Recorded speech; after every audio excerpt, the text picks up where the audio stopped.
सफल कृषि सफल किसान समृद्ध कृषि हाम्रो अभियान आवाज पिनको आवाज यो कृषि टेलिभिजन हामी छौं 24 घण्टा तपाईको साथमा। नमस्कार अनि स्वागत छ कृषि टेलिभिजनको विशेष पृथक कार्यक्रम प्रदेश विशेषमा। म लक्ष्मी चौधरी।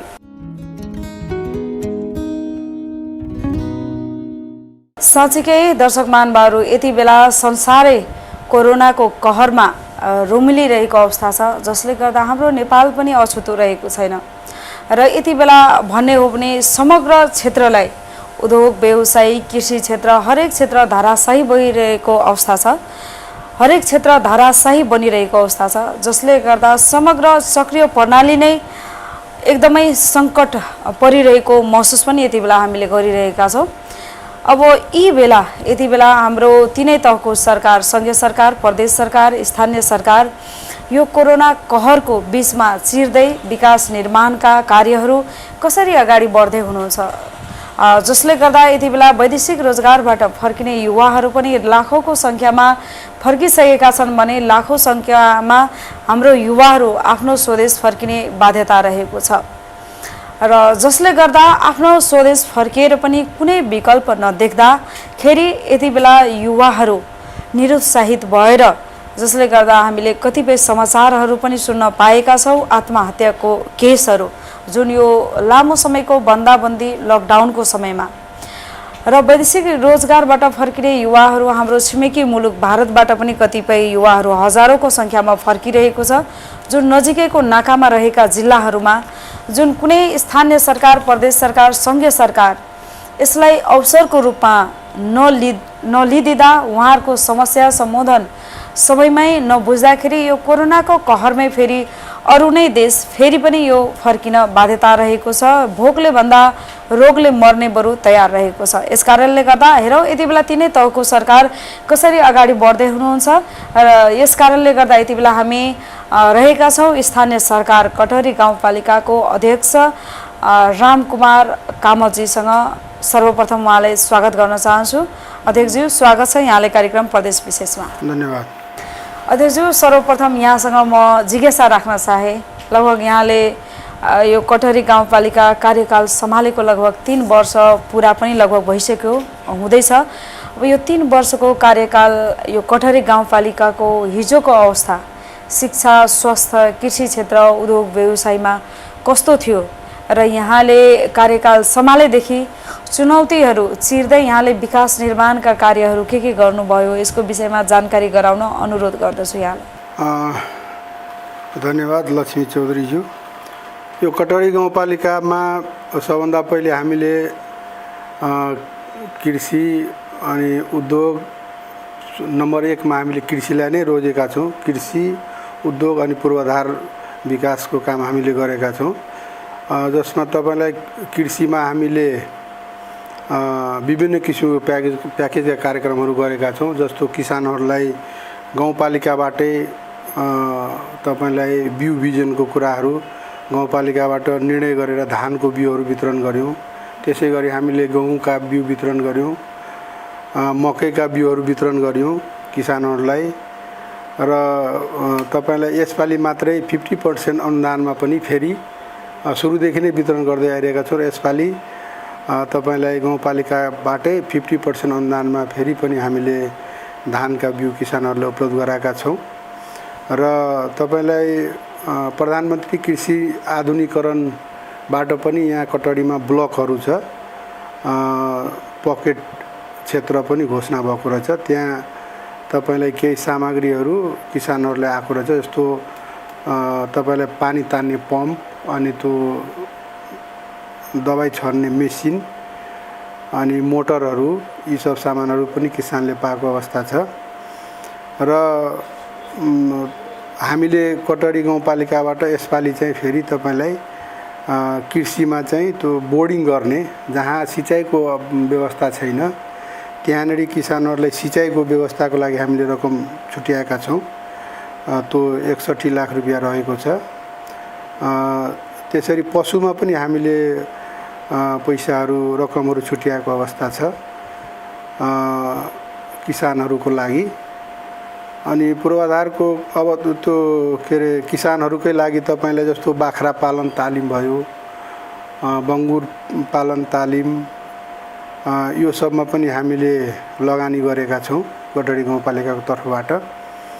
त्यसपछि तपाईँलाई पूर्वाधार विकासको काममा हामीले सडकहरू पहिला कच्ची सडकहरू थियो, गडरी गाउँपालिकामा अहिले कच्ची सडक नभएको अवस्था छ, सबै सडकहरू ग्राभेल भएको अवस्था छ, ट्र्याकहरू खोलिएको अवस्था छ, नयाँ ट्र्याकहरू, कालो पत्रेहरू भएको अवस्था छ। झन्डै तपाईँलाई कालो पत्रे 20 किलोमिटर जति हामीले कालो पत्रे गरेका छौँ। यो सब कामहरू गरेका छौँ हामीले पूर्वाधार विकासको काममा। र शिक्षाको हकमा भन्नुहुन्छ भने हामी निर्वाचित भएर आइसकेपछि स्कुलहरू जुन छ यो मर्ज भएको अवस्था थियो, गडरी गाउँपालिकामा मर्ज हुन थालेको पनि थियो। त्यसलाई हामीले अब त्यो गरिबका छोराछोरीले पनि प्रतिस्पर्धाको युगमा इङ्ग्लिस मिडियमबाट पढाइ, अब बोर्डिङमा त इङ्ग्लिस पढाइ हुन्छ, सरकारी स्कुलमा खालि नेपाली मात्रै पढाइ हुन्छ, कन्सेप्ट हाम्रो समाजमा छ। त्यसलाई चिर्नको लागि हामीले तपाईँलाई इङ्ग्लिस मिडियमको पढाइ होस् भनेर हाम्रो जम्मा तपाईँको 19वटा विद्यालय अनि मद्रसाहरू लगायत तपाईँलाई 22वटा स्कुल रहेको छ। त्यसमा सबै स्कुलमा हामीले लगानी गरेका छौँ। जस्तो तपाईँलाई इङ्ग्लिस मिडियमको पढाइ होस् भनेर कापी किताबदेखि लगायत ड्रेसहरू, सम्पूर्ण सामग्री, ब्याग, जुत्ता, मोजा लगायत हामीले यो गरिबको छोराछोरी पनि इङ्ग्लिस मिडियमबाट पढ्नुपर्छ र प्रतिस्पर्धामा जान सकुन् भनेर हामीले सुरुदेखि नै, हामी जब निर्वाचित भएर आयौँ त्यतिखेरदेखि नै तपाईँलाई रकमहरू छुट्याएको अवस्था छ। अहिले यस वर्ष पनि 1,30,00,000 रुपियाँ छुट्याएको अवस्था छ। केही शिक्षकहरू पनि हामीले नियुक्ति गरेका छौँ। अब तपाईँको नर्सरी केजीको जुन हुन्छ त्यसलाई चाहिँ स्याहार सुसारको लागि पनि चाहियो। त्यसले गर्दाखेरि शिक्षामा पनि हामीले यसरी गाउँपालिकाले लगानी गरेको अवस्था छ। स्वास्थ्यमा हामीले तपाईँको यो स्वास्थ्य चौकी मात्रै थियो, अहिले बर्थिक सेन्टर हामीले 24 घन्टा चलाइरहेका छौँ। अर्को फेरि बर्थिक सेन्टर थलामा हामीले खोल्नेवाला नै छौँ, सबै सामग्रीहरू ल्याइसकेका छौँ। 24 घन्टा सेवा होस् भनेर बर्थिक सेन्टर अरू पनि खोल्ने अवस्थामा हामी छौँ, तयारीमा छौँ। यिनै कुराहरू छ। हामीले विकास निर्माणको कामहरू सबै तहमा गरिरहेका छौँ। लैङ्गिक हिंसाको कुराहरूमा तपाईँलाई पहिला चाहिँ छुट्याएर आउँथ्यो 10%, कति पर्सेन्ट थियो। अब सङ्घीय सरकार भइसकेपछि तपाईँलाई यो सङ्घीयतामा गइसकेपछि एकमुष्ट आउँछ। अब आवश्यकता अनुसार हामीले त्यसलाई विभाजन गरेर काम गरेका छौँ। त्यसै गरी यहाँको गाउँपालिकामा लगभग कतिवटा वडाहरू रहेको छ? यो कटरी गाउँपालिकामा जम्मा 7वटा वडा रहेको छ अहिले। 7वटा वडामा कतिवटा स्वास्थ्य चौकीहरू रहेको छ भन्नुभयो?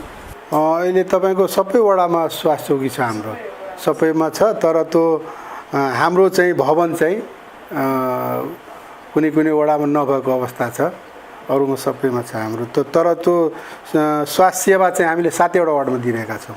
र साँच्चीकै यहाँले कृषि क्षेत्रमा बढी प्राथमिकता दिए भन्नुभयो।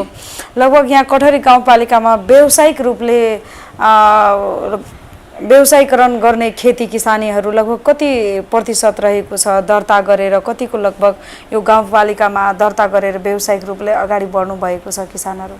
यो व्यावसायिक किसानहरूको हकमा चाहिँ कटरी गाउँपालिकामा अलिकति केही कमै छ अरू गाउँपालिकाको हिसाबमा। मैले यसो गर्दाखेरि, किन भन्दाखेरि तपाईँलाई यहाँ किसानहरू त छ, थुप्रै छ होइन, तर जीविकोपार्जनको हिसाबले मात्रै गरिराख्नु भएको छ। परम्परागत हिसाब किताबले पनि छ, जीविकोपार्जन गर्ने हिसाब किताबले। अर्को तपाईँलाई के छ भने अदिया बटिया जुन छ नि, त्यो ठेक्का लिएर खेती चाहिँ गरेको बढी पाइएको छ यहाँ। अब आफ्नो खेतीहरू भएको किसानहरू कमै छ। त्यस्तोमा खेती गर्न चाहिँ गाह्रो नै हुँदो रहेछ। धान बाली लगायो, धेरैमा गहुँ बाली, त्यसपछि त्यति कति खेतहरू त बाँझै रहन्छ, एक बाली धान बाली लगायो अनि त्यसपछि त्यतिकै छ। अरू केही किसानहरू तपाईँलाई हाम्रो यतातिर 2 नम्बर वार्डमा त पकेट क्षेत्र तरकारीको त्यतातिर फेरि राम्रो छ, किसानहरूको कहिले खेत चाहिँ खाली हुँदैन। त्यतातिर फेरि त तपाईँलाई सुविधाहरू पनि राम्रै, प्रधानमन्त्री आधुनिकीकरणबाट चाहिँ सुविधाहरू राम्रै पाएको अवस्था छ। एक दुईपल्ट म त्यो सामग्रीहरू वितरण गर्न पनि गएको थिएँ। र विदेश रोजगारको कुरा गर्नुभएको थियो, त्यसमा चाहिँ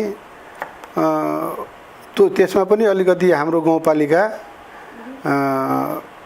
सबलै जस्तो लाग्छ। जस्तो तपाईँलाई अरू गाउँपालिकाहरूमा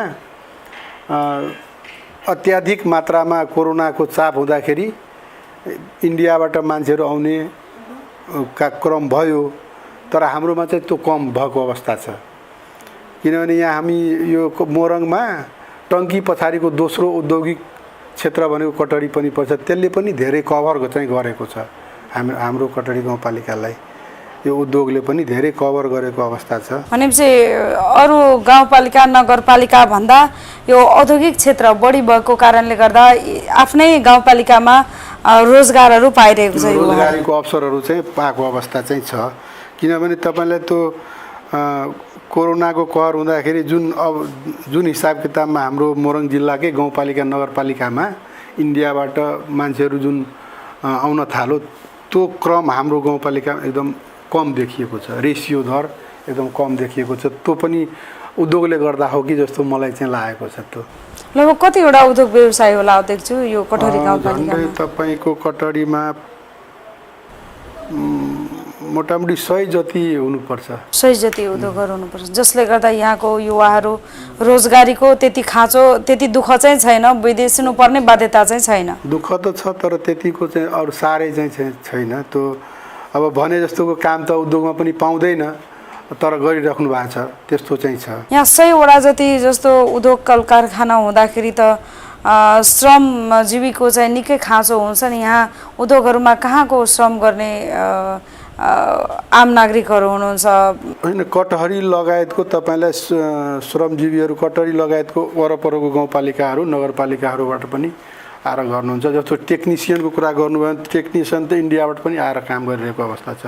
अब यहाँ टेक्निसियनको आवश्यकता, अब यहाँ जानेको हुँदैन, त्यो काम गर्नलाई त ल्याउनै पऱ्यो बाहिरबाट मान्छे, त्यो पनि छ। अहिले यो कटहरी गाउँपालिकामा यो लकडाउन बन्दाबन्दीमा यो उद्योग व्यवसायीहरूलाई लगभग कतिको प्रभाव परेको छ, कतिको मर्का छ कि छैन, कस्तो छ अवस्था? यो बन्दाबन्दीले त प्रभाव तपाईँलाई त्यो सर्वसाधारणदेखि लगायत हामी सबैलाई परेको अवस्था छ, उद्योगमा पनि परेकै छ अवस्था। अब त्यो जुन रेसियोमा काम हुनुपर्ने हो त्यो रेसियोमा भएको छैन, उद्योग कल कारखानामा पनि असर त परेकै छ। यतिको परेको जस्तो यहाँले भन्नुभयो अवसर पाएर वैदेशिक रोजगार भन्दा अब यही त विकल्प रहेको छ, उद्योग व्यवसायमा काम गरिराख्नु भएको छ। तर स्थानीय सरकार, प्रदेश सरकार, तीन तहको सरकारले युवा स्वरोजगार कार्यक्रम केही मात्रामा त होला नि त, विदेशिक रोजगारबाट फर्केका युवाहरू, उहाँहरूको लागि केही योजनाहरू बनाउँदै हुनुहुन्छ, के छ? अब अहिले कटडी गाउँपालिकाले त्यस्तो योजना चाहिँ बनाएको छैन होइन। तर तपाईँलाई त्यो अब सिलाइ कटाइ, बुटिक तालिम होइन, यो तपाईँलाई बाख्रा पालन तालिम लगायतको कार्य, जो तपाईँलाई त्यो कम्प्युटर तालिम लगायतको चाहिँ टेक्निसियन कामहरू हामी सिकाउँछौँ। तर यहाँ अप्ठ्यारो कहाँनिर छ भने त्यो सिकिसकेपछि, तालिम लिइसकेपछि त्यसलाई चाहिँ व्यवहारमा उतारेको चाहिँ अवस्था चाहिँ एकदम न्यून रहेको छ। त्यसलाई चाहिँ सुधार गर्नलाई चाहिँ जरुरी छ। किनभने खास यस्तो किन भएको, उहाँहरूलाई इच्छा शक्ति नभएर हो कि? कोही अब हामीसँग बजार पनि छ, कटडी गाउँपालिका र महानगरपालिका जोडिएको छ, जे पनि व्यवसायीकरण बिक्री हुनुपर्ने हो यहाँ। तर त्यो किसिमको चाहिँ यहाँ चासो चाहिँ एकदम कमै देखिएको जस्तो छ। हामी त अब यो तपाईँको तालिमहरूको कार्यक्रमहरू, सिलाइ बुनाइ को कार्यक्रमहरू चाहिँ नगरौँ भन्ने पक्षमा चाहिँ जान थालेका छौँ। अब एउटै मान्छे आउने, फेरि त्यही सिक्ने, अनि त्यो फेरि त्यो व्यवहारमा लागू नगर्ने अवस्था भनेपछि तालिम भनेपछि टाइम पासको रूपमा आयो, तालिम लियो, त्यसपछि व्यावसायिक रूपले अगाडि नबढेको अवस्था छ। कृषि क्षेत्रमा पनि त्यही समस्या भएको हो, जसले गर्दा व्यावसायिक रूपले किसानहरू हुनुहुन्न। जस्तो पशुपालनमा भयो, दुध उत्पादन क्षेत्रमा भयो, माछा पालनमा भयो होइन, तरकारी उत्पादन क्षेत्रमा भयो त्यही कारणले गर्दा हो कि अन्य उहाँहरूलाई सचेतनाको कारणले गर्दा हो कि के कारणले गर्दा हो? तालिम लिएर अब सबै साथीहरू चाहिँ काम गर्दैन भन्ने छैन, तर अधिकांश चाहिँ त्यस्तो छ। र यो कृषि पेसामा लागेको साथीहरू जुन फर्म खोलेर बस्नु भएको छ उहाँहरूले त राम्रो गरिराख्नु भएको छ, त्यसमा चाहिँ राम्रो छ, उहाँहरूको प्रगति पनि राम्रो छ, काम गराए पनि ठिक छ। कतिवटा फर्महरू छ लगभग यहाँ कृषि क्षेत्रको? यहाँलाई कृषि क्षेत्रको झन्डै तपाईँको कटडीमा 2 दर्जन भन्दा बेसी होला। उहाँले व्यावसायिक रूपमा अगाडि हुनुहुन्छ? रूपमा अब बाख्रा पालन गर्नुभएको छ, कुखुरा पालन गर्नुभएको छ, माछा पालन गरिराख्नु भएको छ। उहाँहरूले विभिन्न किसिमको त्यो फर्ममा जुन हुनुपर्ने गुण छ त्यो किसिमको गरिराख्नु भएको छ। उनीहरूले राम्रै गरिराख्नु भएको छ, उहाँहरू सन्तुष्ट पनि हुनुहुन्छ। 2-4वटा फर्ममा हामी जाँदाखेरि उहाँहरू चाहिँ ठिकै छ, यो पेसामा पहिले नै लाग्नुपर्ने थियो भन्ने कुराहरू पनि गर्नुहुन्छ। यसको विकल्प उहाँहरूले देखाएपछि कि त अरू किसानहरूले पनि सिक्नुपर्ने हो होइन? गर्छ होला, गर्नुहुन्छ होला त्यो। अब यो 77-78लाई कस्तो छ योजना प्रमुखज्यू? अब यो आउँदो समयलाई यति बेला कोरोनाको कहर पनि छ, काम गर्ने चुनौतीहरू पनि रहेको छ, यति बेला विकास निर्माणको कार्यहरूको के योजनाहरू रहेको छ कृषि क्षेत्रमा बढी प्राथमिकता दिएर भन्नुपर्दाखेरि? कृषि क्षेत्रमा त मैले भने कृषि क्षेत्रलाई फोकस गरेकै छ होइन, तर जुन किसिमको अब तपाईँलाई प्रदेश सरकारले कृषकहरूलाई सहुलियत दिने, कृषिलाई प्यारिटीमा राखेको छ भन्ने कुरा जुन गर्नुभएको थियो मुख्यमन्त्रीज्यूले, अब म त्यतातिर जान खोजेँ प्रदेशतिर, त्यो किसिमको चाहिँ व्यवहारमा चाहिँ लागू भएन। किसानहरूले तपाईँको बेलामा न बिउ पाउँछ, न किसानले बेलामा चाहिएको बेलामा न के अरे डिएपी पाउँछ, न युरिया मल पाउँछ, न पोटास पाउँछ। मतलब किसानहरूलाई समस्या छ। मतलब डिएपी चाहिने बेलामा युरिया पर्याप्त मात्रामा हुन्छ, त्यो युरिया के गर्ने? हजुर, यो समस्या देशभरिको किसानहरूले झेल्नुपर्ने रहेको छ र हरेक प्रायसो धेरै जनगुनासोहरू पनि रहेको छ तपाईँहरू जस्तो जनप्रतिनिधिहरूको। अब यसको विकल्प के? प्रदेश सरकार, संघीय सरकार को सधैँ उहाँहरूको निर्णय अनुसार अब स्थानीय सरकार सधैँ अर्काको मुख ताक्नुपर्ने, किसानहरूले सधैँ अर्काको मुख ताक्नुपर्ने। अब सधैँभरि जसरी आम नागरिकको लागि बाँस, घाँस, कपास अति आवश्यक छ होइन, किसानको लागि त्यसै गरी बिउ र मल त अति आवश्यक हो नि होइन। यो वर्ष पो कोरोनाको कहरले गर्दा उहाँहरूले बहाना बनाउनु भयो, तर यो मलको समस्या त हरेक वर्ष हो नि होइन। अब यो समस्याको विकल्पको रूपमा अब यहाँले के भन्न चाहनुहुन्छ प्रदेश सरकार, संघीय सरकार, र यसको विकल्प यहाँहरूले कसरी अब खोज्नुहुन्छ? किनकि यो मुख्य समस्या सामान्य यति आवश्यक यदि किसानहरूको पूर्ति गर्न सक्नु भएन भने कृषि प्रधान देश भन्नुको अर्थ कसरी रहन्छ? यसको विषयमा यहाँले के भन्न चाहनुहुन्छ? अब यो सरकारमा मात्रै बसेर हुँदैन। मैले त देखेको कुरा जस्तो ठुलो भाषण गरेर त मात्रै हुँदैन। मन्त्रीज्यू, प्रधानमन्त्रीज्यूहरू, कृषि मन्त्रीज्यूहरू के हेरेर बस्नुभएको छ। अब चाहिएको अब यो देशमा अब कति चाहियो त मल, सबभन्दा व्यवस्थापनको कमी छ। अरू त मैले कमी देखिनँ। अब पैसा त अब टनाटन हाम्रो देशमा चलाउन नसकेर फ्रिज भएको अवस्थाहरू पनि छ। अनि यहाँनिर त व्यवस्थापनको कमी देखियो। अब हामीले कति मेट्रिक टन खाद चाहियो त त्यति मेट्रिक टन खाद त उहाँले पहिले नै व्यवस्था गर्नुपर्ने हो। किसानको अब त्यो जनता र किसानको बारेमा सोच्ने नेतै भएन हाम्रो। अब भाषण गरो, अब मुख्यमन्त्रीज्यूले किसानलाई पहिलो प्रायोरिटीमा राख्ने, किसानलाई सुदृढ बनाउने, किसानलाई शक्तिशाली बनाउने, किसान बलियो भयो भने सबै देश बलियो हुने भन्ने कुराहरू गर्नुभएको छ।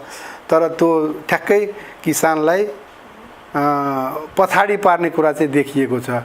किसानले जबसम्म मल खाद राम्ररी खेत लाउन सक्दैन, उब्जनी हुँदैन, त कसरी किसानहरू अगाडि बढ्न सक्छ?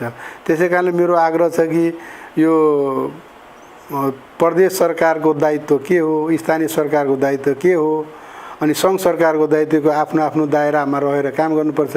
हामीलाई त गुनासो त यति आयो, कटहरी गाउँपालिकामा यहाँदेखि कटहरी यतातिर जहदा छ, यता तपाईँको विराट चोकसम्म इन्डियाको खाद तपाईँलाई के भन्छ गुणस्तरहीन खाद युरिया ब्ल्याक भएर त्यहाँ बिक्री भएको अवस्था छ। त्यो खोसिएको अवस्था पनि छ, किसानहरू रोएको अवस्था पनि छ। अनि त्यतिखेर खोइ न स्थानीय सरकार आँसु पुछ्ने त कोही भएन, स्थानीय सरकार पनि भएन। यसको दोषी त स्थानीय सरकार नै देखिनुहुन्छ नि। यो यहाँको जनताले कसरी तपाईँले बुझाउनुहुन्छ होइन? किनकि यहाँको जनता त सङ्घीय सरकार प्रदेश सरकार के हो उहाँहरू त चिन्नु पनि हुन्न, धेरै किसानहरूलाई थाहा पनि हुन्न। उहाँहरूले त तपाईँहरूले मात्रै दोषी देख्नुहुन्छ नि, उहाँहरूले कसरी सम्झाउनुहुन्छ? उहाँहरूको कुरा एकदम 100% ठिक छ, तर उहाँहरू कुरा बुझ्नुहुन्छ। यो खाद मलको कुरामा हामीलाई कुनै एग्रिमेन्ट गर्ने हामीसँग पावरै छैन। कहीँनिर कुनै बङ्गलादेश होस् अथवा इन्डिया होस् जहाँबाट खाद निर्यात हुन्छ, कुनै किसिमको हामीलाई त्यहाँ सम्झौता गरेर ल्याउने आधारै दिएको छैन। त हामीलाई त दोषी कसरी? हामीलाई चाहिँ गाली चाहिँ गर्नुहुन्छ, तपाईँहरू जितेर जानुभयो, तपाईँहरू यो काम गरिदिनु भयो, त्यो काम गरिदिनु भएन भन्ने उहाँहरूको काम चाहिँ उहाँहरूले भन्नुभएको कुरा जायज हो, एकदम जायज छ। तर कुरा कहाँनिर छ भने हाम्रो जुन निकायमा बसेको साथीहरू हुनुहुन्छ, मन्त्रीज्यू हुनुहुन्छ, उहाँहरूले यो कुरामा विचार गर्नुपर्ने हो।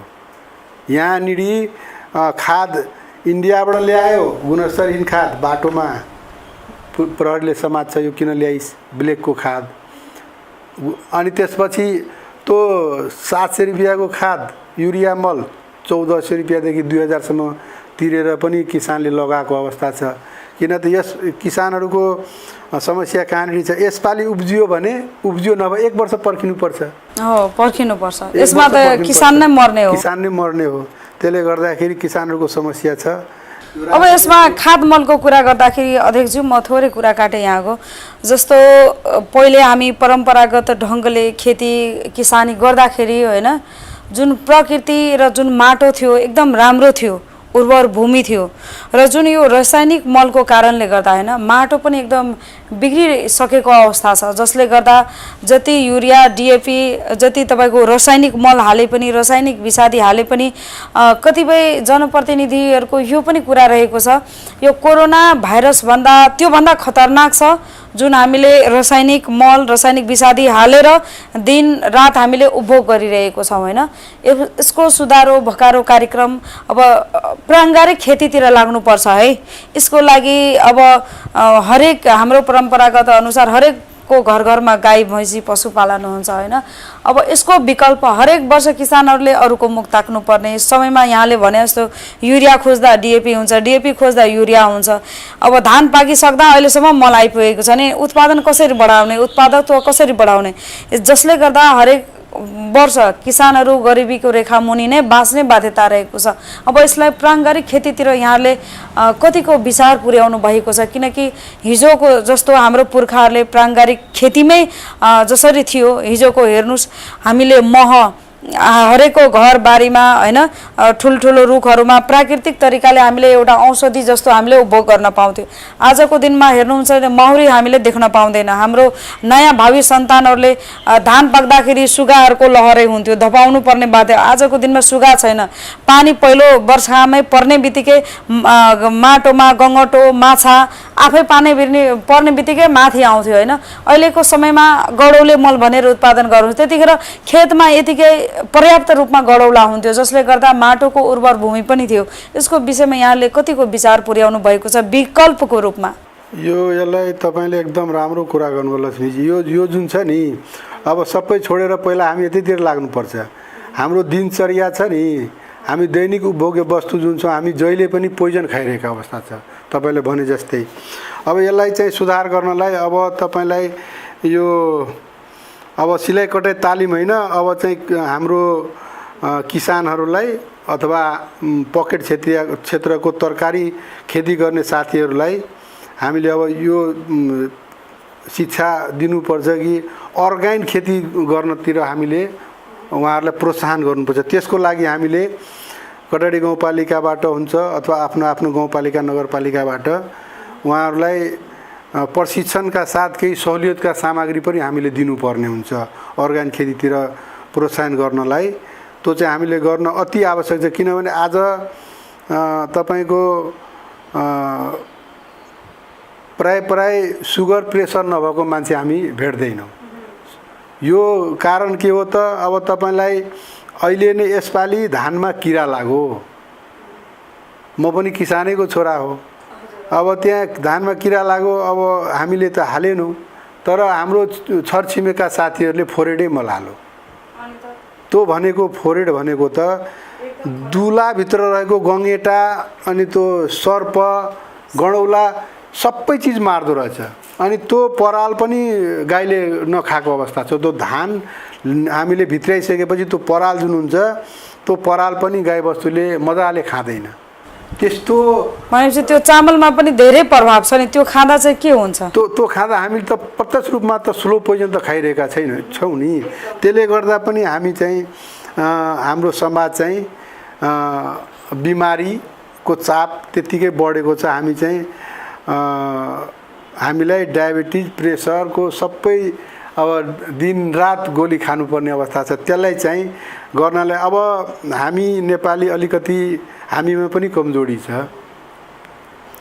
अब खेत 2-4 बिघा छ, कोहीसँग 1 बिघा होला, तर 10 दुर हामीले करेसाबारी गर्दैनौँ। किनेर खाने बानी त 10 दुर करेसाबारी मात्रै गर्यो भने आधी सब्जी चाहिँ घरको खान पाइन्छ, आधी मात्रै किन्नुपर्छ। र थोरै लगाउँदाखेरि मल हेल्ने बढी प्रयोग गर्ने बानी, किनकि त्यो बानी लागिसक्यो, मल बिना उत्पादनै हुँदैन। तर यसको असरको विषयमा जनचेतना पनि सुरुदेखि जगाएको भए सायद यो अवस्था आउँदैन थियो। किनकि हामी मानव जीवनको लागि हैन शत्रुजीव मित्रजीव यहाँले भने जस्तै अघि त्यो फरेट हालेपछि त्यहाँको गडौला सर्प गङ्गटो सबै मरिसक्यो। तर यो चक्रीय प्रणाली यो वायु राम्रो हुनको लागि त हामीलाई सबै चिज चाहिन्छ नि हैन। तर यसको विषयमा चाहिँ कसैले सोच दिएन, जसले गर्दा मानव जीवन पनि यति बेला धाराशायी रूपमा रहेको छ नि हैन र। अब यो कार्यक्रम हामी चाहिँ सञ्चालन गर्छौँ कृषिमा राखेको जुन छ नि हामीले रकम, यो किसानहरूलाई भेला गरेर यो सञ्चालन हामी कार्यक्रम गर्छौँ हैन। त्यो तपाईको त्यो तरकारीदेखि लगायत गहुँ धान जति पनि बाली लगाउँछौँ। अब अहिले त हाम्रो त जग्गा त बिग्रिसकेको रहेछ।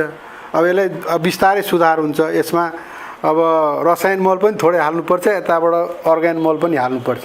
अब जग्गा चाहिँ बिस्तारै बिस्तारै बिस्तारै फेरि पहिलोको स्थितिमा लानलाई हामीले एक्सर्साइज गर्नुपर्छ, मेहनत गर्नुपर्छ। अनि यो चाहिँ गर्यो भने सम्भव हुन्छ लक्ष्मीजी। यसको लागि फेरि किसानहरूले पनि बुझ्न सक्नु पर्यो, बुझाउन सक्नु पर्यो। यो धेरै कठिन चिज हो नि त, किनकि हिजोको दिनमा बानी लागिसक्यो, सबैको बानी बिग्रिसक्यो। यो चिजलाई उहाँहरूले स्वीकार्न पनि त गाह्रो हुन्छ होला। त्यसै गरी मैले बिचमा कुरा काटेँ यहाँको जस्तो अनुदान भन्छन् किसानको लागि, तर वास्तविक किसानले जो खेतमा देखिन्छ त्यो सरकारले भेट्न पाउँदैन र सरकारले भेट्ने किसान खेतमा कहिले पनि देख्दैन हैन। र अनुदान सदुपयोग होइन दुरुपयोग भएको छ भन्ने कुराहरू पनि आएको छ। यसको विषयमा यहाँले के भन्न चाहनुहुन्छ अध्यक्षज्यू? अब अनुदान त तपाईँलाई जस्तो प्रत्यक्ष रूपमा पाउने भनेको अब फर्म दर्ता गरेर सञ्चालन गर्ने किसानले अहिलेसम्म अनुदान पाएको छ। अब अरूको खेत अधिया बटिया गर्ने किसान वास्तवमा किसान त त्यो पनि हो नि, तर त्यसले चाहिँ नपाएकै अवस्था छ अहिलेसम्म। अब तपाईँलाई अब अनुदान यो कति त डाइरेक्ट अनुदान आउँछ, अनि त्यो समूहहरूमा चाहिँ त्यसलाई मूल्याङ्कन गरेर बाँडिन्छ। कति चाहिँ अब तपाईँलाई कारोबार गर्दा नै अनुदान चाहिँ दिने कुरा छ। जस्तो कृषि विकास ब्याङ्कको मैले बुझेअनुसार अब त्यो कतिको सही कुरा हो। त्यहाँबाट फर्म दर्ता गरेर अनि त्यो व्यवसाय कृषि गरिसकेपछि त्यहाँ लोन सोनको कुरा आउँछ। लोन लिइसकेपछि 9%मा त्यसले कृषि विकास ब्याङ्कले यदि फाइनेन्स गरेको छ भने त्यो किसानलाई अनुदान 5% कृषि विकास ब्याङ्कलाई बाट त्यसले 5% अनुदान पाउँछ, 4% मात्रै त्यसले ब्याज तिर्नुपर्छ। एउटा त्यो पनि अनुदान छ। त्यसरी चाहिँ पाएको अवस्था छ। त्यो सानो किसानहरू त्यहाँ त पहुँच पुग्दैन त्यस्तो ठाउँमा। र अर्को पनि किसानहरूको गुनासो रहेको छ अध्यक्षज्यू, जस्तो नीतिगत कुराहरूले धेरै बाँधेको भएर ठुला बडा किसानहरू जस्तो यहाँले भने जस्तो टाठा बाठा किसानहरू र कति झोले किसानहरू जसको आफैले खेती गरेको हुँदैन, कागजपत्रमा मात्र सीमित छ, त्यस्तो किसानहरू अनुदान पाइएको पनि देखिएको छ। अब यसको विषयमा अब यहाँहरूले कसरी हेर्नु भएको छ? धेरै किसानहरूको यो पनि गुनासो रहेको छ र जुन नीतिगत कुराहरू छ उहाँहरूले थाहै छैन हामीले कसरी अनुदान पाउने, कसरी के गर्ने, नीतिगत कुराले अप्ठ्यारो बनाएको छ। यसको विषयमा यहाँले के भन्न चाहनुहुन्छ? होइन, यहाँ त त्यस्तो मैले पाइनँ। यो कटडी गाउँपालिकामा तपाईँको यो प्रधानमन्त्री कृषि आधुनिकीकरण जुन छ त्यसमा समिति छ अनि समूहहरू छ अनि त्यो समूहको माध्यमबाट सबै किसानले जानकारी पाउँछ अनि पाउनुपर्ने सुविधाहरू किसानहरूले पाउनुहुन्छ। त्यस्तो किसिमको गुनासो चाहिँ यहाँ आइपुगेको अवस्था छैन। अब तपाईँ ठुलो र सानो किसानको कुरा त मैले भनिसकेँ। पहुँच नभएर त्यो लोन खान पाउँदैन अनि लोन लिइसकेपछि त्यो पैसा जो चलाउन जान्दछ ठुलो किसानहरूले त्यो 9% को ब्याज त्यसले 4% मात्रै तिर्नुपर्छ। त्यो एक किसिमको अनुदान त्यसले प्रत्येक महिनै पाउँछ अनि सानो किसानले त त्यहाँसम्म पुग्नै सक्दैन त कसरी त्यो खानु। जस्तो किसानहरूको अब यहाँको गाउँपालिकामा कस्तो अवस्था छ, जस्तो कि अब भारतको तरकारीले यहाँ सजिलै बजार पाउने तर यहाँको किसानहरूको उत्पादन खाल्डोमा पुरिनु पर्ने बाध्यता पनि रहेको थियो र छ पनि। बन्दाबन्दीको अवस्थामा धेरै किसानहरूको यो पनि अवस्था रहेको थियो। तपाईको गाउँपालिकाको हकमा कस्तो छ अवस्था? बन्दाबन्दीको बेलामा तपाईलाई यहाँनिर किसानहरूलाई ठुलो मार्का परेको रहेछ। तपाईको विराटनगरमा झन्डै 40% कभर गर्छ कटरीको किसानले तरकारीको हकमा उत्पादनमा। टमाटरको चाहिँ ठुलो क्षति भयो टमाटर खेती गर्ने किसानहरूको लागि। यहाँ पुरै बोटेमा रातो थियो, एउटा टमाटर बिक्री भएको अवस्था थिएन। 5 रुपियाँ केजी पनि बिक्री भएन टमाटर किसानहरूको। यहाँ पर हाम्रो नयाँ बजारतिर यो 2 नम्बर वार्डमा पुरै मार्का परेको अवस्था छ किसानहरूलाई। त्यो मार्काको त गभर्नमेन्टले अथवा सरकारले केही पनि गर्न सकेको अवस्था छैन। जुन उहाँहरूको क्षति भयो त्यसमा चाहिँ सरकारले केही गरेको अवस्था छैन। यहाँले के त्यो किसानको लागि केही योजनाहरू बनाइदिनु भएन तत्काल? छैन, तत्काल चाहिँ केही भने हामीले चाहिँ त्यति बेला प्रयास गर्नु भएन? कृषि थोक बजार छ हाम्रो यहाँ कटडी 1 नम्बर वार्डमा। त्यहाँनिर लगेर त्यो समूहलाई राखेर त्यो उहाँहरूको टमाटर चाहिँ बाहिर बेच्ने कोसिस चाहिँ गऱ्यौँ। केहीको भयो पनि त्यही पनि धेरै मार्का पर्यो उहाँहरूलाई। समयमा नै बजारको नपाउँदाखेरि यो अब त कहीँ अब किन्ने मान्छे पनि त हुनु पर्यो नि। सबै ठाउँ बन्द थियो, होटल व्यवसाय, अब पार्टी पिकनिक बिहाबारी सबै बन्द भएको हुनाले त्यो उत्पादन भएको सामग्री पनि त लिने मान्छे भएन। त्यसै गरी अध्यक्ष, यो गाउँपालिकामा बिचौलियाको कतिको बिगबिगी छ जसले गर्दा किसानहरू सोचेभन्दा कम मूल्य पाउने, उपभोक्ताहरू चाहिँ धेरै महँगो मूल्य चाहिँ तिर्नुपर्ने, कतिको यसमा समस्या रहेको छ? छैन, त्यत्रो बिचौलियाहरूको छैन त्यस्तो।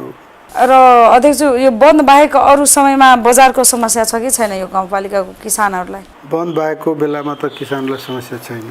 हस् त अध्यक्ष, अन्त्यमा जाँदै प्रदेश सरकार, सङ्घीय सरकार र यहाँको आम नागरिक, यहाँको जनताहरूलाई यहाँले के सन्देश दिन चाहनुहुन्छ? विकास निर्माणका कार्यहरू यहाँले कस्तो किसिमको अझै सहयोग गरिदिँदा प्रदेश सरकार, सङ्घीय सरकार यहाँले बनाए अनुसारको योजनाहरू जुन जनताको लागि अति आवश्यक छ त्यो चाहिँ पुरा गर्न बाँकी रहेको छ, यसको विषयमा के भन्न चाहनुहुन्छ?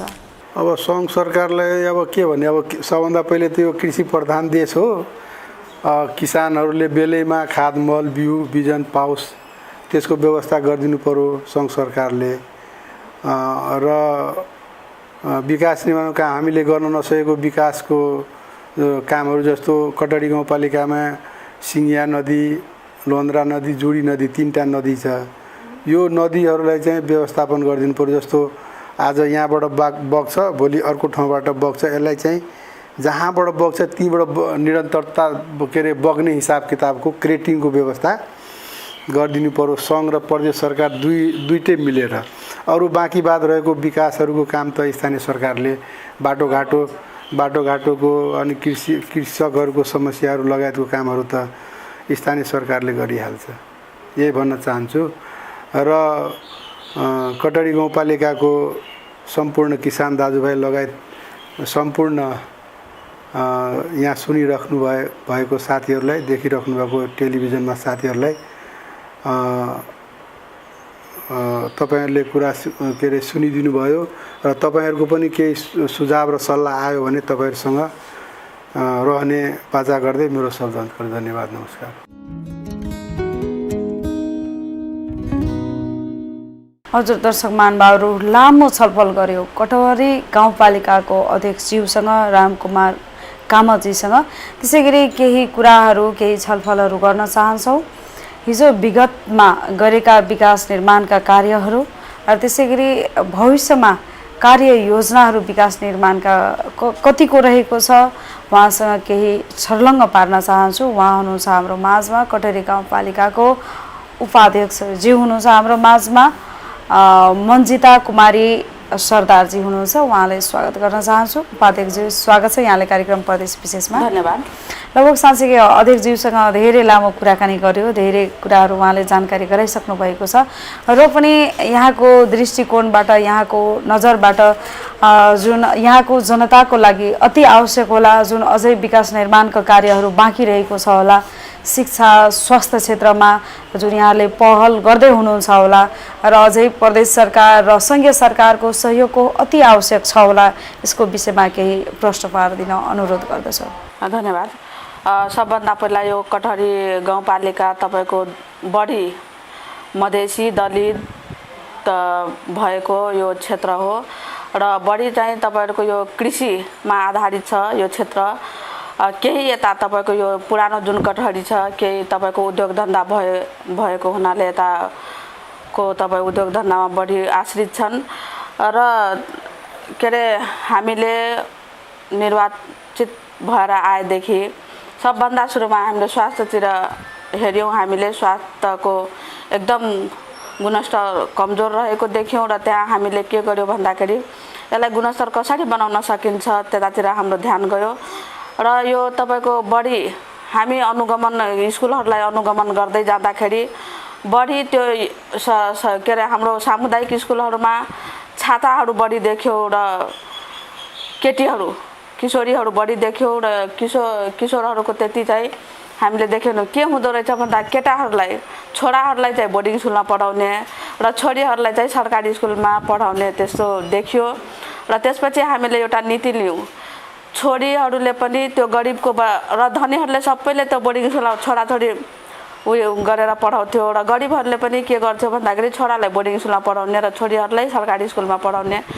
अनि त्यति बेला हामीले एउटा नीति लियो, त्यो गरिबको बच्चाले पनि बोर्डिङ स्कुल सर पढ्न पाउनुपर्छ, त्यो के अरे छोरीहरूले पनि बोर्डिङ सरको के अरे सर शिक्षा पाउनुपर्छ भनेर हामीले शैक्षिक सुधार कार्यक्रम लागू गऱ्यौँ। त्यसमा चाहिँ सुरुमा 1 देखि हामीले सुरु गऱ्यौँ। त्यो सबै विषयहरू इङ्ग्लिस मिडियमबाट पढाउने भनेर हामीले 1900वटा स्कुलमा लागू गऱ्यौँ। त्यसपछि लागू गर्दा केही धेरै जसो तपाईँहरूको विद्यार्थीको चाप बढ्यो र त्यो अनुसारको जति हामीले गुणस्तर खोजेका थियौँ त्यो अनुसार अहिलेसम्म हामीले पुगेका छैनौँ र पनि धेरै उपलब्धि भएको छ र अहिले पनि हामीले प्रत्येक वर्ष त्यसलाई क्लासलाई बढाउँदै इङ्ग्लिस मिडियममा लगिरहेछौँ। यसपालि पनि 1,30,00,000 जति हामीले छुट्याएका छौँ शिक्षामा र अर्को स्वास्थ्यमा पनि हामीले निर्वाचित भएर आएदेखि तपाईँको स्वास्थ्यमा पनि हामीले अनुगमनहरू गर्दै जाँदा तपाईँको यो हाम्रो यता थलातिरको भोडातिरको मान्छेलाई सुत्केरी गराउने यतातिरको तपाईँको विराटनगर नजिकै भएकोले सजिलो हुन्थ्यो तर उताकोलाई गाह्रो भएर हामीले यहीँ बर्थिङ सेन्टर खोल्यौँ। 24 घन्टाको यो बर्थिङ सेन्टर खोल्यौँ। त्यसपछि अहिले हाम्रो फेरि एउटा थलातिर एउटा बर्थिङ सेन्टर खोल्ने सोच छ। स्वास्थ्यमा पनि हामीले धेरै शिविरहरू जस्तै महिलाको पाठ्यघर सम्बन्धी शिविरहरू पनि सञ्चालन गऱ्यौँ। त्यो अनुसार पनि अब धेरैको अब पाठ्यघर सम्बन्धी समस्या थियो, त्यसलाई पनि हामीले अपरेसन गर्नेदेखि लिएर सबै कुराहरू गरेका छौँ र अर्को निःशुल्क के कस्तो गर्दै निःशुल्क नै छ, निःशुल्क गरिराख्नु कोअर्डिनेसन गरेर तपाईँले सुरुमा हामीले गऱ्यौँ हैन त्यो कार्यक्रम। मैले प्रस्ताव राखेको थिएँ किनकि महिलाहरूको त्यो खुलेर आउँदैन क्या, कतिको के अरे पाठ्यघर प्रोल्याप्स भएर गएको त्यस्तो 2-3वटा केसहरू थियो। अनि मैले यसो शिविर राख्दा के हुन्छ एकचोटि राखेर हेर्नु नि त कतिको मान्छे आउँछ भनेर त्यति बेला हामीले 3टै पुरानो गाविस जुन 3वटा त्यो थला भोडा कठहर 3टैमा गऱ्यौँ र धेरैजनाको अपरेसन पनि भयो। हामीले त्यहाँ कोअर्डिनेसन गरेर त्यसलाई छुट गरेर हामीले गऱ्यौँ। कतिलाई रिङ जसको जस्तो कन्डिसन थियो के अरे रिङ हालेर नै ऊ गर्ने त्यो अनुसार हामीले गऱ्यौँ र त्यसपछि हामीले अब शिक्षा क्षेत्रमा विभिन्न लगभग कतिको आउनुभयो त्यहाँ त्यो कार्यक्रम यहाँले राख्दाखेरि कतिको उपस्थित सङ्ख्यामा लगभग अनुमान गर्दा त्यो हेर्नु नै पर्छ। जस्तै बिरामी 60-70 एउटा गाविसमा पहिलेको पुरानो कटहरीमा 60-70 त्यस्तै के अरे थला भुँडामा त्यसरी आएको छ। त्योभन्दा त कम छैन होला, बढी नै होला। त्यति चाहिँ बिरामी आएको थियो र अरू पनि स्वास्थ्य सम्बन्धी धेरै शिविरहरू अब कान नाक घाँटी त्यस्तो हामीले गऱ्यौँ र अहिले पनि अब यो अहिले यता पोहोर त अब यो लकडाउनले गर्दाखेरि हामी यो अगाडि वर्ष केही गर्न पाएनौँ। जुन अगाडि जति कार्यक्रमहरू थियो त्यो गऱ्यौँ र कृषिमा पनि हामीले यो कृषिमा ठ्याक्कै भन्दाखेरि हामीले यो पशुपालन तालिमहरू अनि तपाईँको त्यसमा अब हेरी कहाँनिर कुन के आवश्यकता छ। जस्तै व्यवसाय नै अब सबैलाई जागिर दिन सकिँदैन, तर व्यवसायतिर पनि अब उ गर्न सक्यो भने केही हुन्छ भन्ने सोचले हामीले व्यावसायिक तालिमहरू अब कृषिको तपाईँको उन्नत जातको बिउहरू पनि हामीले गाउँपालिकाबाट बाँडेका छौँ। तरकारीहरूको उन्नत जातको बिउहरू बाँडेका छौँ र अरू तालिमहरू अब सुँगुर पालन, कुखुरा पालन, गाई भैँसी पालन, गाई पालन जस्तो कार्यक्रमहरू हामीले गरेका थियौँ र त्यो अनुसारको जस्तो अब शिविरहरू पनि जुन छ नि हाम्रो के अरे पशुपालन फर्महरू जहाँ जहाँ छ हामी त्यहाँ अनुगमन पनि गऱ्यौँ र औषधिहरू पनि त्यस्तो वितरण त्यो अनुसारको रोगको निदान गर्नको लागि हामीले त्यो औषधिहरू पनि वितरण गरेका छौँ। घाँसहरूको तालिम दिएर यस्तो घाँस लगाउनुपर्छ भनेर पनि तालिम दिएका छौँ र कृषिमा अलिकति हाम्रो यो लकडाउनले गर्दाखेरि समस्या कहाँनिर आयो भन्दा म आफै कृषक, मलाई पनि समस्या आयो खाद मलको। यो चाहिँ हामीले जति गर्न सके पनि यो गर्न सकेनौँ। हाम्रो प्रयास जारी रह्यो होइन। अब हामीले भनेको खाद्यलाई हो होइन, हामीले जति गर्दा पनि हामीले ल्याउन सक्दैन। थोरै आउँथ्यो तपाईँको युरिया नै नपाइने अनि उताबाट पहाडीबाट आउने त्यो महँगोमा किसानहरूलाई क्षति नै भएको छु। त्यो म पनि भोगेको छु त्यो समस्या, म आफै किसान। अब उपाध्यक्षज्यू यहाँ आफै किसान पनि हुनुहुन्छ, आफैले भोगेको पीडा पनि। अब यसको विकल्पको रूपमा मैले अघि अध्यक्षज्यूसँग मैले यो कुरा पनि राखेँ, जुन आजको दिनमा माटोहरू बिग्रिसकेको छ। आजको दिनमा गडोले मल उत्पादन गरेर लागेका छौँ हामीले। हिजोको दिनमा पर्याप्त रूपमा खेतमा आफै गडौला हुन्थ्यो, तर रासायनिक मल, रासायनिक विषादी हाल्दाखेरि आजको दिनमा खेतमा न गडौला भेट्छ एकदम कम मात्रामा। जुन कि पानी पर्ने बित्तिकै विभिन्न किसिमको माछा, भ्यागुतो, गडौला, तपाईँको गङ्गटो होइन र त्यसै माहुरी हेर्ने हो भने होइन प्राकृतिक रूपमा यतिकै माहुरी हुन्थ्यो, तर आज विषादी प्रयोगले गर्दा सबै नष्ट भइसकेको छ। अब यसको माटो नै सुधार भकारको लागि होइन प्राङ्गारिक खेतीतिर जानुपर्छ, किनकि सङ्घीय सरकार जहिले पनि अर्काको मुख ताक्नुपर्ने स्थानीय सरकार र यहाँको किसानहरूले पनि यसको विकल्पको रूपमा यहाँहरूले कतिको अब यसरी गर्नुपर्छ है प्राङ्गारिक खेतीतिर, के कस्तो यहाँहरूको सल्लाह रहेको छ? हाम्रो पोहोर पनि तपाईँको यो बढी चाहिँ यो खाद उरिया भन्दा पनि त्यो प्रारम्भिक मल चाहिँ बनाएर किसानले लगायो भने त्यो राम्रो हो होइन। अब जस्तै अब जसको अब गाई छ होइन उसले गोबर हाल्छ, उसले घरमै जहाँ जहाँ तपाईँको किसानहरूको घरमा गाईहरू छ नि उसले बनाउँछ, सकभर गर्छ। तर जसकोमा छैन, मेरोमा पनि छैन, तर मलाई पनि समस्या भयो। कमसेकम त्यो प्रारम्भिक मल गरेर गरेको भए अहिले यस्तो समस्या खेप्नु पर्दैन थियो। अब तपाईँको यति विषादी के अरे प्रयोग गरेको छ, नगर्दा पनि नहुने यस्तो छ। नगर्दा पनि अब तरकारीमै भन्नुहुन्छ भने त्यो तपाईँको शुद्ध तरकारी पाइँदैन। अब के अरे मैले त्यो के अरे कमसेकम त्यो प्रारम्भिक मल लगाएको भए त्यस्तो हुँदैन थियो। मलाई पनि यसपालि एकदम पुरा भयो क्या महसुस। त्यो मैले आज यसपालि जति मैले दुःख भोगेँ नि त्यो यसपालि अरू किसानले पनि त्यस्तै भोगेको छ र अब चाहिँ हामीले यतातिर चाहिँ कन्भर्ट गर्नु पर्यो प्रारम्भिक मलतिर चाहिँ। यसलाई कसरी हुन्छ, बरु अरू के अरे हुन्छ भने हामीले अलिअलि सायद गरेको पनि छ र छैन भने पनि हामीले त्यो कार्यक्रम चाहिँ अब बनाएर चाहिँ लागू गर्नुपर्छ। प्रारम्भिक मलतिर चाहिँ जनताहरूलाई, किसानहरूलाई चाहिँ यतातिर मोटिभेट गर्नुपर्छ। यो नत्र अब यो सबै के अरे मुख ताक्ने बानीले यो हो। धेरै जनप्रतिनिधिहरूको यो पनि भनाइरहेको छ। यसको विषयमा यहाँले के भन्न चाहनुहुन्छ? यो कोरोना भाइरस त्यसको जुन हामीले दैनिक जसो उपभोग गरिरहेको छौँ रासायनिक विषादी, त्योभन्दा पनि खतरनाक छ होइन। यो कोरोना भाइरस भन्दा नि खतरनाक छ, यो वास्तवमा यो कतिको हो जस्तो लाग्छ यहाँलाई? यो तपाईँको अब विषादीबाट विभिन्न रोगहरू लाग्ने जुन पहिले अब तपाईँको बुढाबुढी 100 वर्षसम्म बाँच्थ्यो, अहिले त्यो छैन। 50-60मै मर्ने अवस्था कुनै रोग लागेर। अहिले तपाईँको सुगर प्रेसर हेर्नु न, के अरे घरमै भेटिन्छ। 30-35 गर्ने बित्तिकै हुन्छ त्यो सुगर प्रेसर। अहिले त्यो त रोग लाग्ने उमेर होइन नि, तर लाग्छ किनकि यो धेरै विषादी प्रयोग गरेर हो। र अहिले हामीले यो तरकारीहरू पनि बिना विषादी रहित चाहिँ बनाउनतिर लाग्नुपर्छ। जस्तै मैले अब के गरेको छु, म साग कहिले किनेर खाँदिनँ। मलाई त्यो किनेको साग अब केलाउनेलाई पनि झन्झट लाग्छ। आफ्नै बारीमा सानो बारी छ, त्यसैमा कमसेकम लायो भने त्यही बरु छैन भने म पकाउँदिनँ कि त म त्यही साग टिपेर खान्छु। र त्यतातिर हामीले केही हालेको छैन, फेरि त्यसमा मल मात्रै हाल्यो भने पुग्ने रहेछ त्यो सागलाई। यतातिर अब मैले यसो गर्दै जाँदाखेरि अहिले मेरो बारीमा चठेल छ, अनि साग छ, र अर्को तपाईँको यो अर्को एउटा के अरे पिँडालु छ, तर बिना के अरे खाद मल केही औषधि छरेको छैन। तर यतिकै उत्पादन भइरहेको छ। उत्पादन त्यति छैन, फेरि तपाईँको किरा लागेको छ। अब कति फल्यो भने जति फल्नु पर्ने हो त्यति फलेको छैन, 4-5वटा यस्तै। किनकि यो माटो बिग्रिसकेको छ नि त। हजुर, त्यही भएर होला। अब यो 77-78लाई अब कृषि क्षेत्रमै यहाँले धेरै समस्याहरू देखिहाल्नुभयो, आफै खुद यहाँले भोगी पनि राख्नु भएको छ।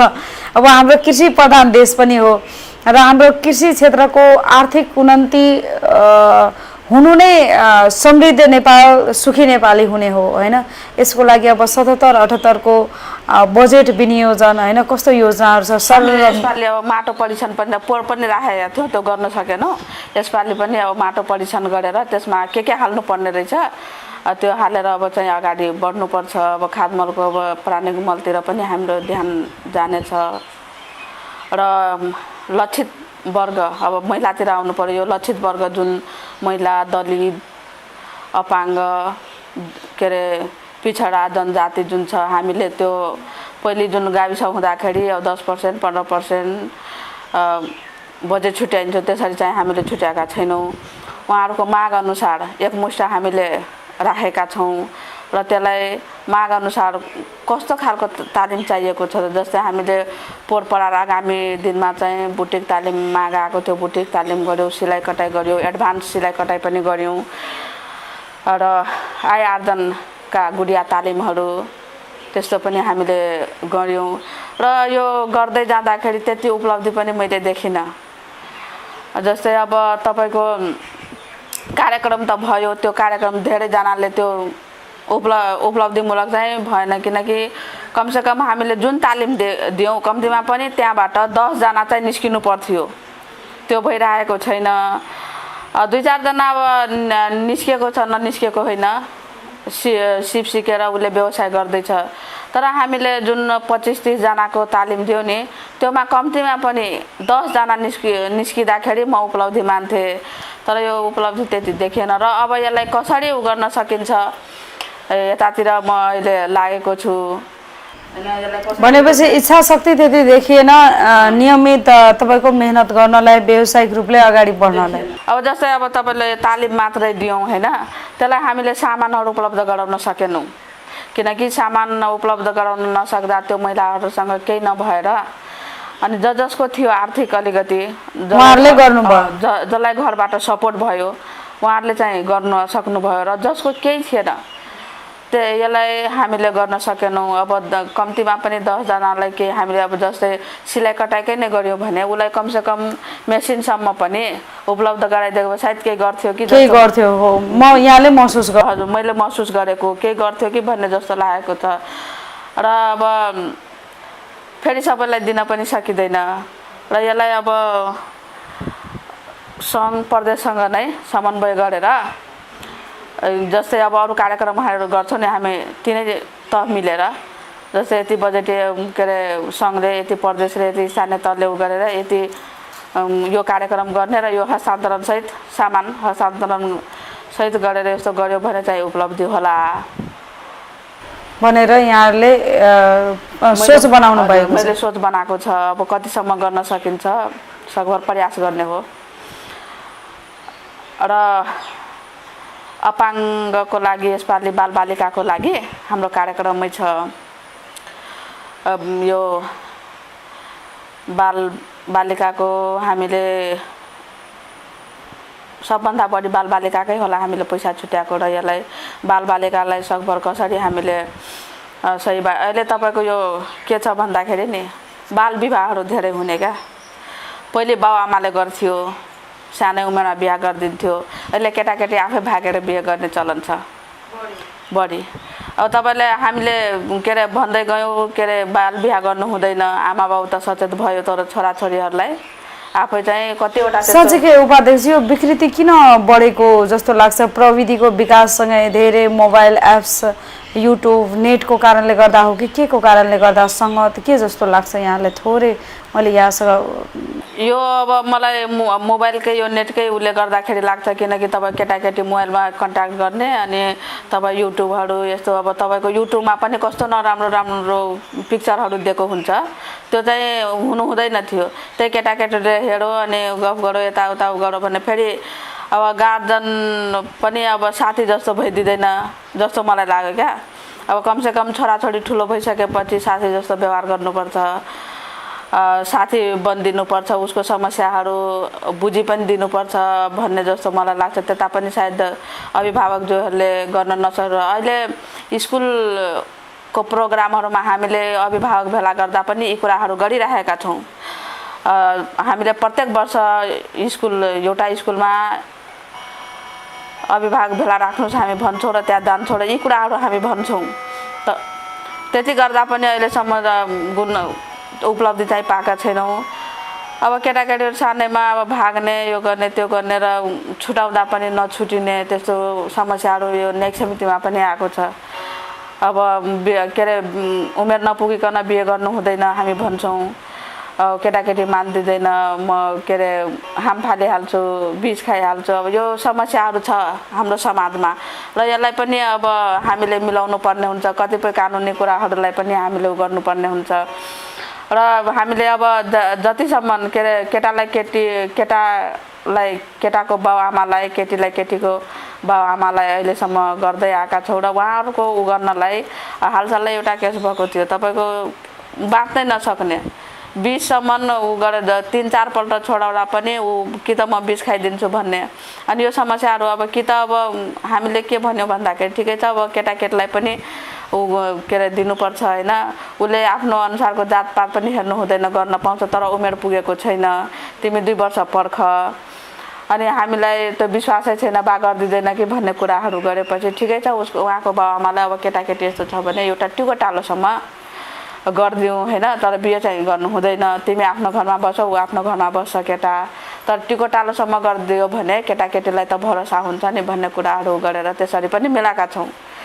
यो समाजमा अब बसिसकेपछि अब यस्तै हो। फेरि अब हाम्रो यो मधेसीमा के हुन्छ भन्दाखेरि केटी अर्कोको घर गइसकेपछि हतपति आमा बाउले ल्याउँदैन, किनकि उसको इज्जतको कुरा हुन्छ, अरू धेरै कुराहरू हुन्छ, ऊ ल्याउँदैन, दहेजको कुरा हुन्छ, त्यतिकै दहेजको समस्या फेरि एक्सेप्ट गर्दैन।